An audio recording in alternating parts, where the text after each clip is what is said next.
cuarto segmento,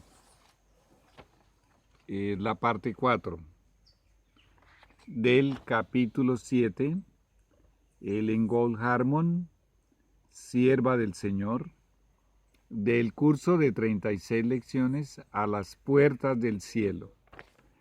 Otra promesa de Jesús en Apocalipsis capítulo 2 y el versículo 11.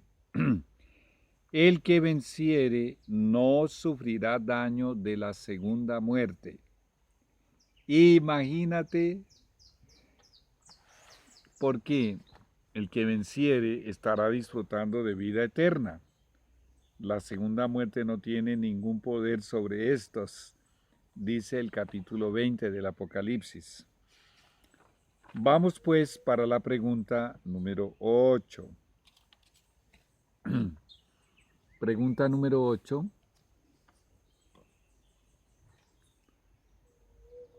A ver, ¿sí está bien ahí? Está mal colocado. A ver. Para Elena, enferma y tímida, ¿cómo fue una de las primeras presentaciones que ella dio de la verdad que el Señor le había revelado? Respuesta: esta es una de las primeras ocasiones, cuando ella hizo uno de sus primeros esfuerzos. Hacía 3 meses que estaba muy delicada de la garganta y los pulmones, de modo que apenas podía hablar, y eso en voz baja y ronca. Pero en aquella oportunidad me levanté en la reunión y comencé a hablar como en un murmullo. A los 5 minutos desapareció el dolor y la obstrucción de la garganta. Mi voz resonó clara y firme, y hablé con completa facilidad y soltura durante cerca de 2 horas. Aquí está un libro que te había mencionado que te puede ayudar mucho en tus investigaciones y se llama Notas Biográficas. Aquí está el nombre. Notas Biográficas de Elena G. de White. Tú lo puedes leer completamente y allí tendrás una información más satisfactoria. Bueno, esto que estamos leyendo aquí en realidad aconteció muchas veces en sus casi 70 años de ministerio, de los 17 años hasta los 87 años. Bueno, en muchas ocasiones ella había pasado por esto. Como siempre tuvo una salud muy quebrantada, aunque tuvo periodos donde estuvo muy alentada y muy saludable. Si tú lees la historia de ella sufría mucho de una salud deteriorada. Bueno, en muchas ocasiones ella se colocaba, por ejemplo, en una de sus presentaciones en Europa. Ella comenzó a hablar débil de salud y mal de los pulmones y con la voz ronca, y un individuo se levantó, no le agradó nada eso y se fue. Pero normalmente, pocos minutos después de que ella comenzaba a hablar en voz baja o con voz ronca o como en un susurro, venía todo ese poder sobrenatural de Dios sobre ella y le aliviaba las cuerdas vocales, las vías respiratorias, los bronquios. La voz adquiría una potencia increíble y ella podía hablar durante mucho tiempo. En esta ocasión, que fue una de las primeras, al final leímos que ella habló con completa facilidad y soltura durante cerca de 2 horas. Todo esto era más una evidencia del poder de Dios que estaba trabajando a través de ella. Bueno, vamos para la pregunta número 9. Pregunta número 9.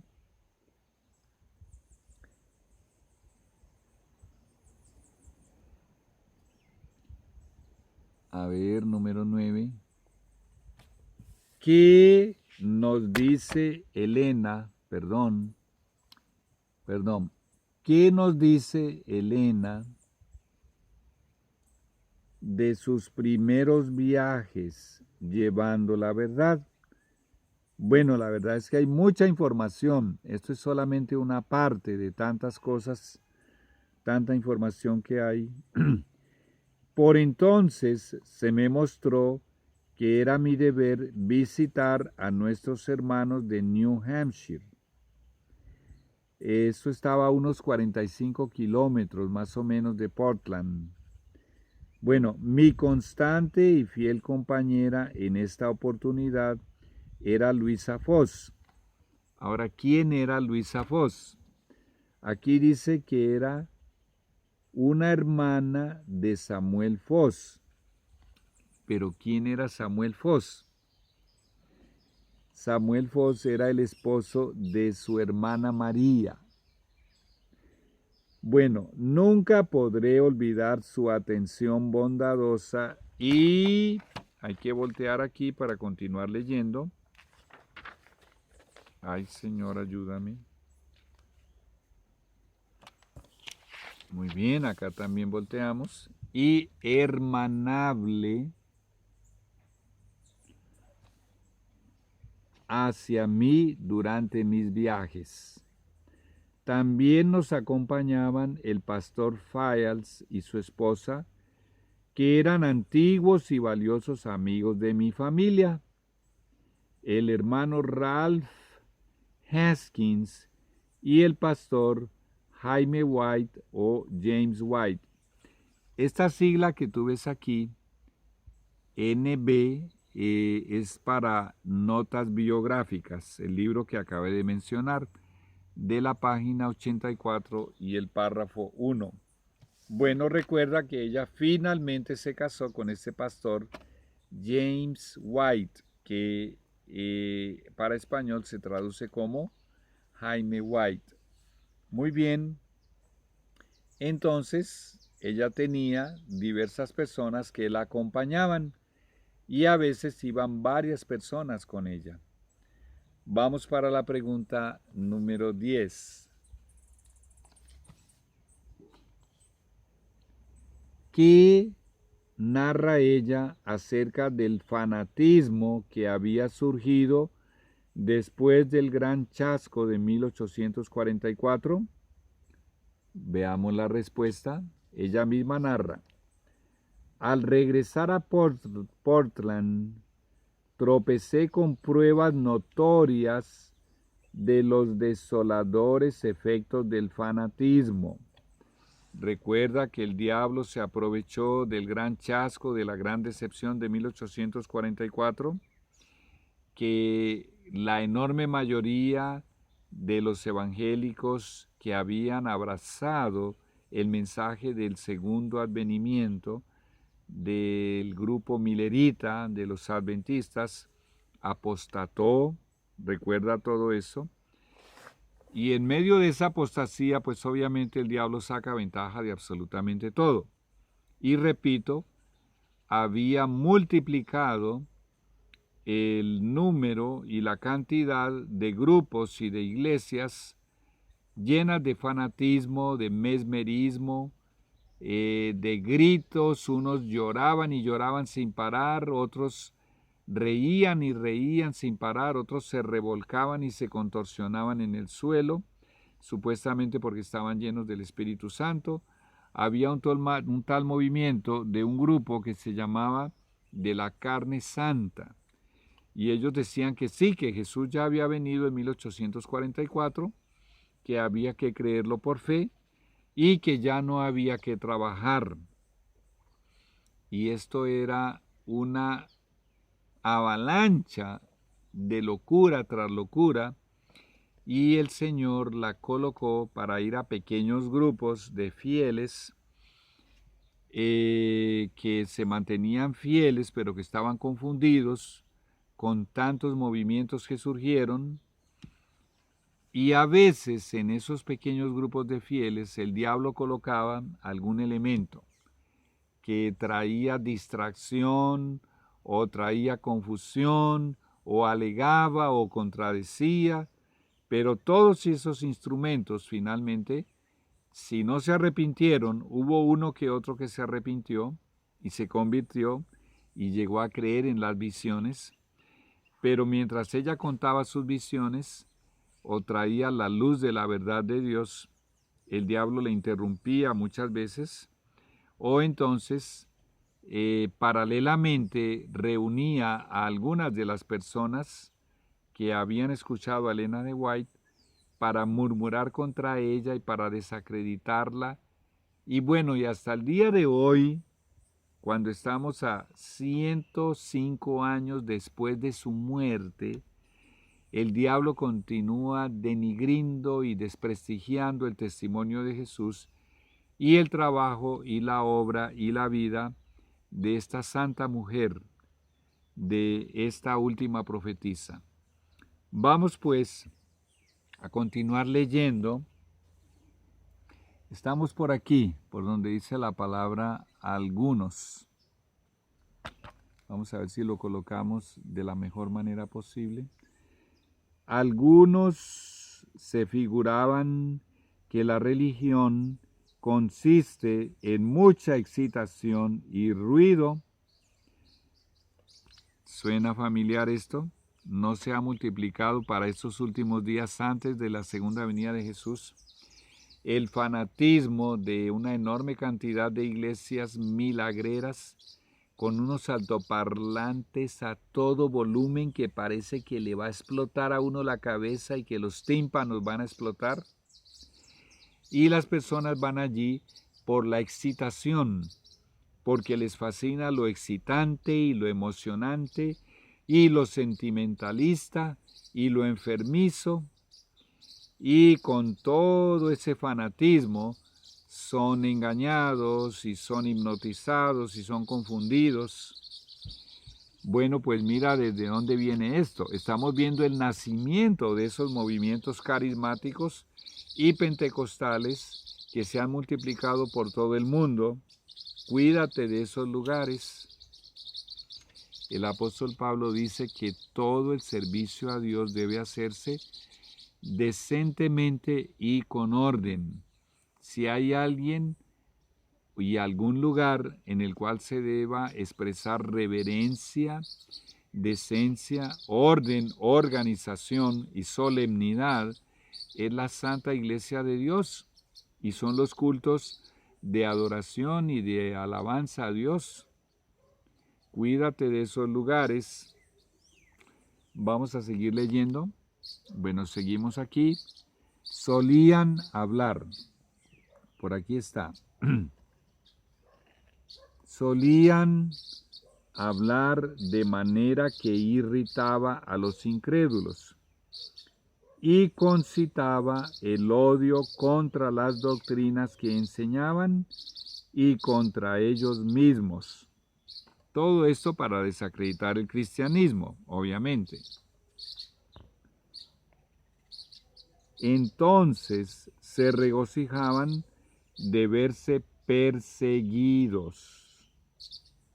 ¿Cómo le parece? Los incrédulos no podían ver que semejante conducta fuera consecuente. En algunos lugares se les impidió a los hermanos celebrar sus reuniones. Los justos sufrían con los culpables. Nuevamente, ese NB es de notas biográficas. Bueno, decimos que los justos pagan por los pecadores. Lamentablemente se llegaron a utilizar imposiciones, no sé si llegaron a ser leyes, para impedir que ese tipo de fanáticos se reunieran, porque había mucho desorden, mucha locura y había mucho ruido y mucha gritería. ¿Te suena familiar a lo que hoy estamos viendo en todo tipo de iglesias, de todo tipo de tamaños? Todo eso proviene del enemigo. Bueno, vamos para la última pregunta, la pregunta número 11. Vamos a leer qué nos dice la pregunta número 11. Estoy viendo aquí la hora, perdón. Vamos a ver aquí la pregunta número 11. ¿Qué narra ella acerca de la difusión del mesmerismo? Mesmer era el apellido de un médico alemán que era hechicero, que era espiritista y era sacerdote católico. Anton Mesmer se había casado con una mujer viuda muy rica y se había apoderado de una enorme fortuna. Y el diablo comenzó a hacer una serie de milagros a través de este hombre, y a esa forma de milagros que él hacía usando el magnetismo se le llamó mesmerismo por el apellido del doctor Mesmer. Pero los elementos de ese tipo de milagros son los mismos elementos que encontramos en la Biblia de la posesión demoníaca.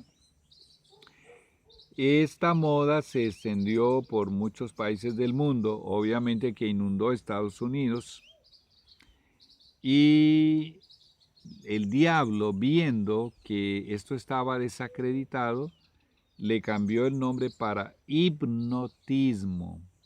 Y el hipnotismo no es otra cosa que la posesión demoníaca. Y pasó a ser usado por maestros, pastores, psicólogos, psiquiatras y por no sé cuántas otras personas y profesiones. Pues bien, aquí vamos a hablar un poquitito de ese mesmerismo antiguo, que hoy es lo que hoy se conoce como hipnotismo, y mira cómo comenzó eso, o mejor dicho, cómo continuó, porque eso viene desde el siglo XVIII, se viene alastrando esa moda del mesmerismo y del hipnotismo, todo eso es diabólico. Vamos a leerlo. La respuesta. Pronto se difundió en 1845 que las visiones de ella, ¿no?, eran resultado del mesmerismo, y muchos de entre los adventistas que no habían aceptado el sábado estuvieron dispuestos a creerlo y a hacer circular el rumor. Un médico, que era un célebre mesmerizador, significa hipnotizador, dijo que mis visiones eran mesmerismo, que yo era una persona muy dócil y que él podía mesmerizarme y darme una visión. Le respondí que el Señor me había mostrado en visión que el mesmerismo era del diablo, y continúa haciéndolo, ¿no?, que provenía del abismo y que pronto volvería allí, junto con los que lo practicaran. Le di permiso para mesmerizarme, o sea, para hipnotizarme, si podía, ¿no?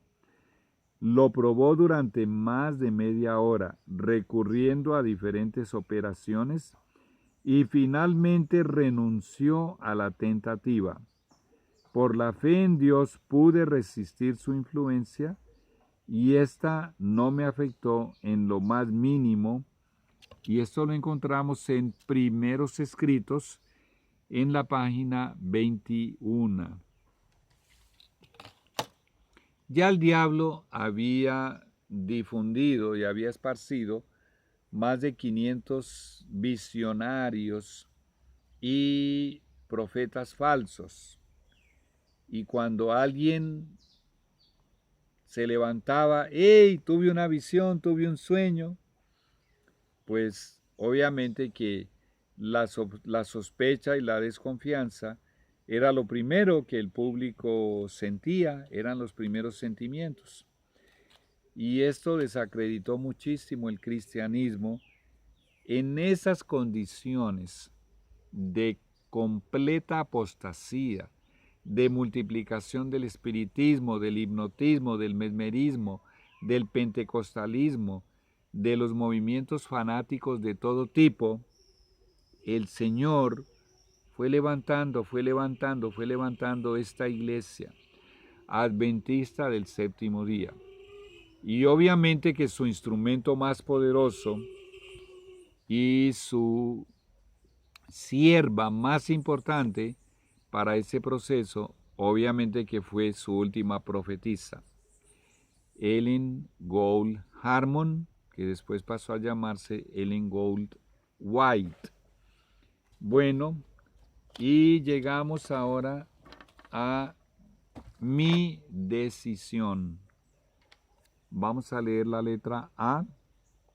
Nos dice, bueno, esta es solamente una opción que tú puedes mejorar o aceptar o no.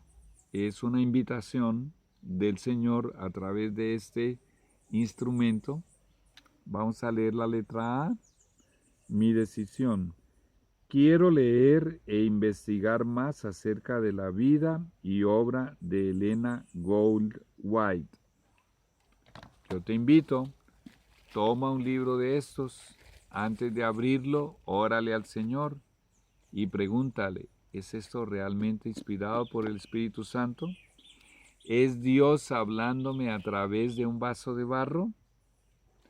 Bueno, si realmente tú quieres hacer la voluntad de Dios, Juan capítulo 7, versículo 17, contiene una regla de oro para estos casos, dada por el mismo Jesús.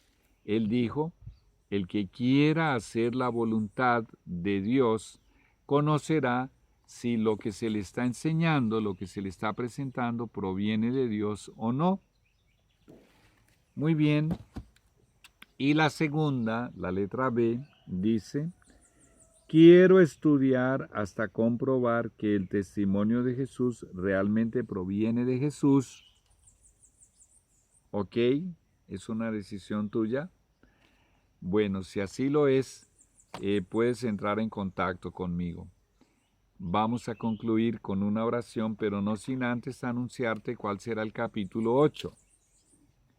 Este es un capítulo fascinante y se titula La profetisa entra en visión. Vamos a comprobar que ella tenía los mismos fenómenos y las mismas condiciones sobrenaturales cuando entraba en visión que presentaban los profetas de la Biblia. Vamos a hacer una oración.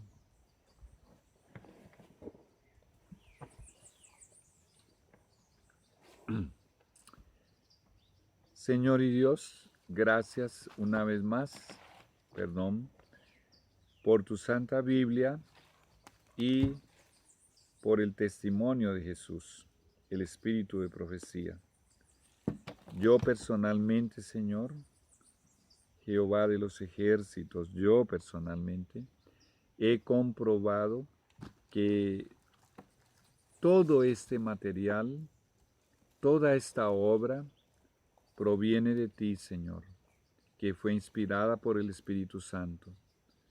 Y estoy solamente pidiendo para que aquellos que están viendo este video se tomen el trabajo de orar, investigar y estudiar y verificar que esta obra es el testimonio y el telescopio de la Biblia, de la palabra de Dios. Señor Santo, clamo por la salvación de las personas que están viendo estos videos y por la multiplicación de las visualizaciones de estos temas, especialmente ahora en estos últimos días, justo antes de iniciarse la gran tribulación y el retorno de los mártires. Y el primer requisito para ser candidato a ser mártir es tener el testimonio de Jesús, y el segundo requisito es tener la palabra de Dios. En el nombre de Jesús. Amén. y amén. Que el Señor esté contigo y ora por este instrumento